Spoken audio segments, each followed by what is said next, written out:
दोस्तों, कैसे हैं सभी लोग। आशा करती हूँ अच्छे ही होंगे। चलिए आज फिर आपके लिए बॉलीवुड की कुछ और इंटरेस्टिंग स्टोरीज लेकर आई हूँ। आई होप आपको पसंद आए। जिस फिल्म के लिए सोच में पड़े थे राजेश खन्ना, उसी ने लौटाया स्टारडम। कहानी ऐसी कि माँ बाप सोचने पर हो गए थे मजबूर। बॉलीवुड में एक्शन, रोमांस और पारिवारिक फिल्में एक नहीं बल्कि कई देखने को मिली है, लेकिन कुछ ऐसी फिल्में भी बनी है जिन्होंने लोगों को सोच में डाल दिया है। 1983 में वो फिल्म आई जो ड्रामा फिल्म थी, लेकिन दर्शकों को इस फिल्म ने वास्तविकता का चेहरा दिखाया था। मोहन कुमार के डायरेक्शन में बनी इस फिल्म की जबरदस्त सफलता के बाद इस तरह की कई फिल्में बनी हैं। फिल्म ऐसी जिसको देखने के बाद माँ बाप सोचने पर मजबूर हो गए थे कि ये वही फिल्म है जिसमें राजेश खन्ना का स्टारडम वापस आया था। पारिवारिक फिल्में जिनका सब्जेक्ट काफ़ी पुराना नहीं हुआ, फिर भी चाहे वे 60 के दशक की फिल्में हो या 90 के दशक की हम आपके हैं कौन, हर दौर में पारिवारिक फिल्में आती रहती है जिनकी शुरुआत कोई एक फिल्म करती है और फिर उनकी सफलता से प्रेरित होकर मेकर्स ने एक के बाद एक ऐसी कई फिल्में बना डाली। 70 से 80 बॉलीवुड के लिए वो दौर था जब हर फिल्म मेकर एक्शन फिल्म की बातें कर रहा था। बॉक्स ऑफिस पर जो फिल्म रिलीज हो वो एक्शन फिल्म होती थी, लेकिन लीक से हटकर 80 के दौर में एक फिल्म वो आई जिसने न सिर्फ एक्शन फिल्मों की तरफ से लोगों का ध्यान भटकाया बल्कि सोचने पर मजबूर कर दिया। बॉलीवुड में एक्शन, रोमांस और पारिवारिक फिल्में एक नहीं बल्कि कई देखने को मिली है।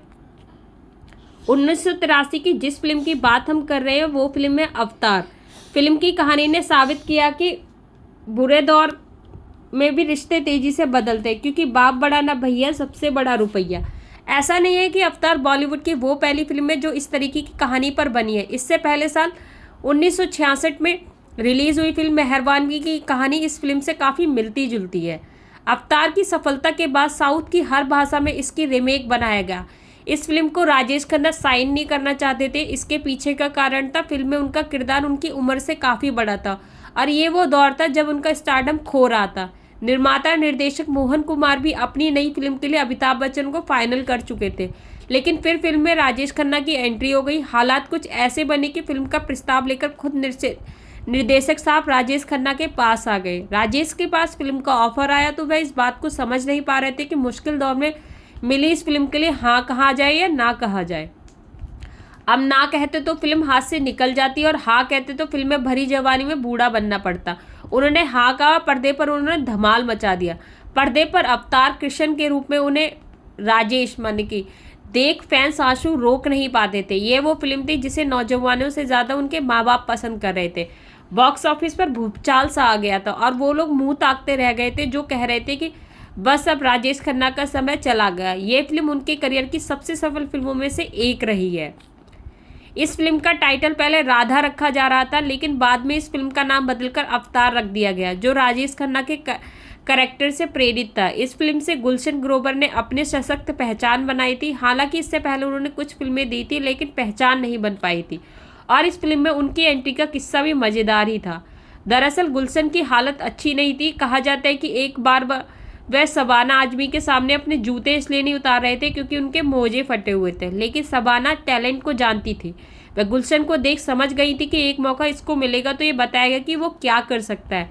शबाना ने गुलशन को फिल्म के डायरेक्टर से मिलवाया। उन्होंने फिल्म में एक्टर को नेगेटिव रोल के लिए साइन कर लिया था। चलो बुलावा आया है, बाता ने बुलाया, इसी फिल्म का हिस्सा ये गीत है।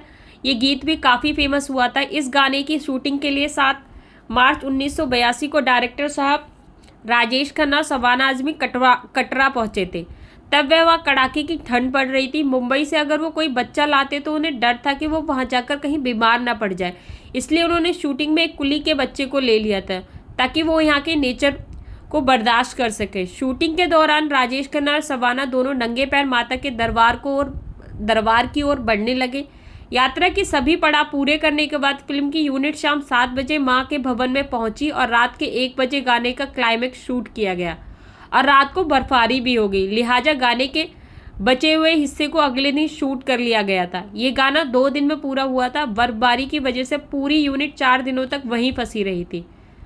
नमक का कर्ज अदा करने वाले सेवक, एक लाचार मालिक जिसके बेटे बुरे वक्त में पिता का साथ छोड़ देते हैं, दोनों के भावुक रिश्ते को दर्शाती फिल्म अवतार ड्रामा फिल्म होने के बाद भी दर्शकों को वास्तविकता का एहसास कराती है।